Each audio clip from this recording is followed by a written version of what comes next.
So let's look at your Flipdish portal. This is your admin panel for managing everything about your store, and I'm going to bring you through some of the basics you will need to know. Okay, so the web address for your Flipdish portal is very simple. It's just portal.flipdish.com.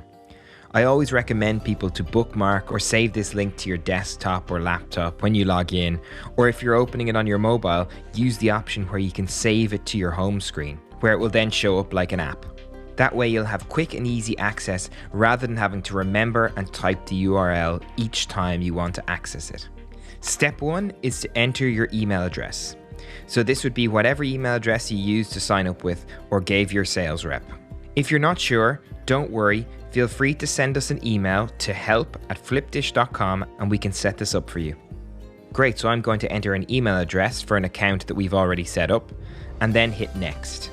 Then it will ask me for my password. If you're not sure what your password is, no problem at all.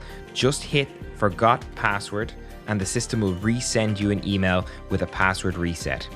Here I've entered my password before, so it's remembering it and I can simply click login. Now I'm in the Flipdish portal, so a couple of things to note. In the top right corner, there's my account access. I can use this to edit things like language or my time zone.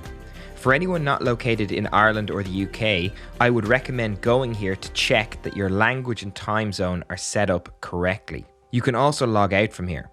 On the left-hand side, there are tabs that you can use to navigate the portal, and you can always click on Home to get back to the home page at any time. You will see some prompts at the top of the screen. These are important messages that we might want to draw your attention to. For example, a new feature or an action you need to take, like providing your bank details. On the main screen, you will see your sales graph for the last 7 days. The solid blue line is your sales for the last 7 days, and the dotted line is your sales for the 7 days before that. In an ideal world, you are looking for your blue line to always be over your dotted line, as that will indicate your sales have grown since the previous week. You will also notice some shortcuts underneath this graph.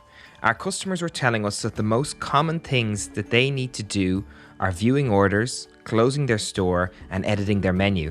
So we set them up as shortcuts from the homepage so you can access them quickly and easily. In the top right corner of the graph, you will notice a cogwheel. This will give you access to all your store's settings.